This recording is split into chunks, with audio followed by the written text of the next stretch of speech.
saya Ayah Samaratika. Saya Indah Siti Nurjana. Saya Mawar Fabiola. Saya Najwa Karisma Safitri. Saya Nirwana Novita Sarina Sution. Saya Syawafir Nufista. Dari kelompok 6 kelas 64 1B01 akan menjelaskan tentang pasar monopoli.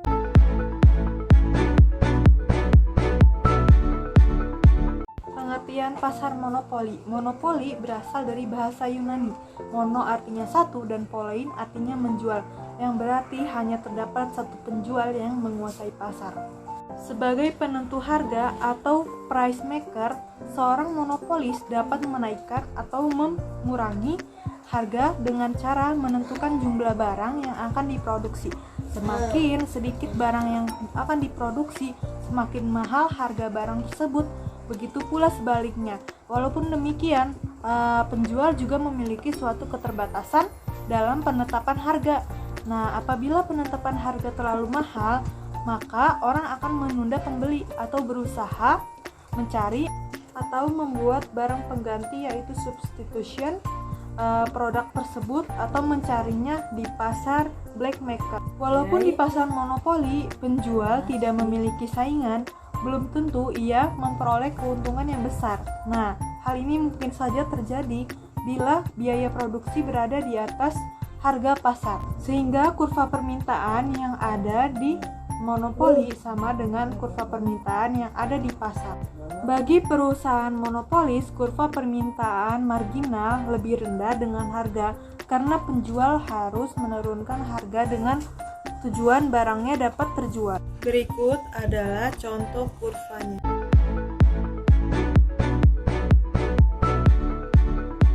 Pasar monopoli terbentuk dikarenakan beberapa faktor antara lain. 1. Sumber daya yang dimiliki oleh perusahaan monopoli memiliki ciri khas dan keunikan yang tidak bisa dicari dan dimiliki oleh perusahaan lainnya. 2. Perusahaan monopoli memiliki banyak dana. Dengan itulah mereka mampu menikmati skala perekonomian bahkan hingga tingkatan tertinggi. 3. Perusahaan monopoli mendapatkan perlindungan dari pemerintahan melalui undang-undang sehingga praktek monopoli bisa bergerak leluasa. Jenis-jenis pasar monopoli.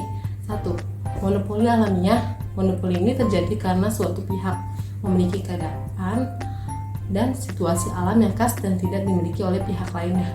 2. Monopoli masyarakat. Monopoli jenis ini bisa terjadi tergantung dengan keadaan masyarakat. Ketika masyarakat memiliki sebuah kepercayaan penuh dan khusus terhadap suatu produk. Jadi, ketika masyarakat sudah cocok dan sesuai dengan produk tertentu, maka itulah yang mampu menguasai pasar. Karena masyarakat akan berlangganan dan tidak akan berpindah ke pihak lainnya. 3. Monopoli undang-undang. Senada dengan namanya monopoli, ini terjadi dan tidak terbentuk dikarenakan dukungan dari kebijakan atau pemerintah suatu negara dalam bentuk undang-undang. 4. Monopoli kemampuan efisien dalam hal produksi. Salah satu aspek yang dibutuhkan adalah efisiensi. Di sini, efisiensi diartikan sebagai kemampuan suatu perusahaan untuk memproduksi suatu produk yang bagus dengan dana rendah, dan tidak semua perusahaan bisa meniru teknik dengan cara modern yang diterapkan oleh perusahaan tersebut. Jadi perusahaan ini akan terlindung dari perusahaan pesaing lainnya, dan hal tersebut akan membuat perusahaan ini memonopoli pasar. Jenis-jenis pasar monopoli. Nomor 5. Monopoli penguasa bahan baku. Suatu perusahaan yang memiliki sumber daya sendiri atau bahan baku sendiri akan mengalami perkembangan pesat.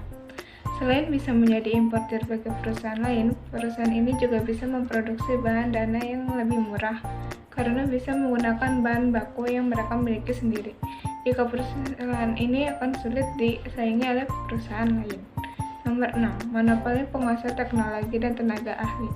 Teknologi dan tenaga ahli merupakan aset penting bagi suatu perusahaan, karena dengan dua aspek tersebut, maka proses produksi akan berlangsung secara maksimal dan efisien. Maka secara otomatis perusahaan ini akan menjadi perusahaan yang mampu memonopoli perusahaan lainnya. Ciri-ciri pasar monopoli. 1. Pasar monopoli adalah industri satu perusahaan yang bersifat closed substitution, yang berarti barang atau jasa yang dihasilkan tidak bisa didapat dari tempat yang lain. Syarat penjualan sepenuhnya ditentukan oleh monopoli itu. Pembeli tidak dapat berbuat suatu apapun di dalam menentukan syarat jual beli, dan barang yang diperjualbelikan tersebut merupakan satu-satunya jenis barang yang ada dan tidak terdapat barang yang mirip atau close substitution. 2. Tidak dapat dikemungkinkan untuk masuk ke pasar atau industri.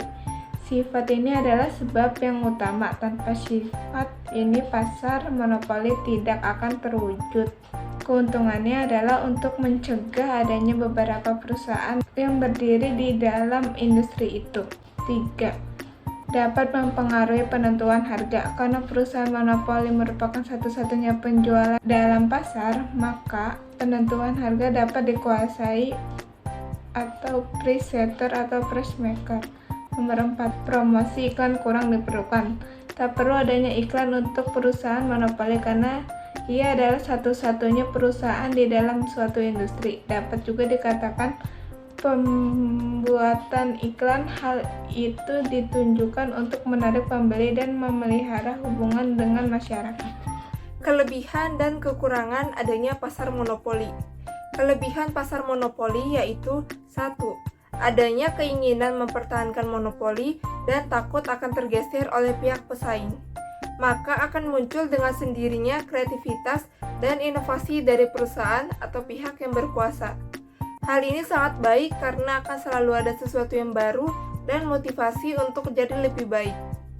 2. Peluang terjadinya pertentangan sangat kecil, karena tidak ada satupun perusahaan-perusahaan kecil yang berusaha untuk menyaingi dan berkembang menjadi besar, sehingga tetap satu perusahaan atau pihak itu yang berkuasa dan bisa memonopoli pasar.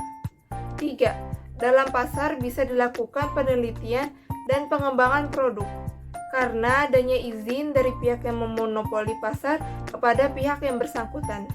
4. Untuk monopoli yang berbentuk hak cipta, hak paten akan membuat seseorang atau badan terapresiasi dan termotivasi untuk terus mencipta dan berkarya untuk mewujudkan sebuah perkembangan yang signifikan. Lalu yang terakhir, kualitas produk selalu terjaga dan dijamin baik, karena jika tidak dijaga, konsumen akan beralih ke pihak lain. Meskipun hanya perusahaan itu yang memiliki semuanya, namun jika tidak bisa menjaga kualitas, otomatis konsumen juga akan cari yang lain. Lalu ada kekurangan pasar monopoli, yaitu 1. Sering muncul ketidakadilan karena hanya satu pihak itu yang diuntungkan, sedangkan pihak lain hanya bisa menerima tanpa menggulingkannya.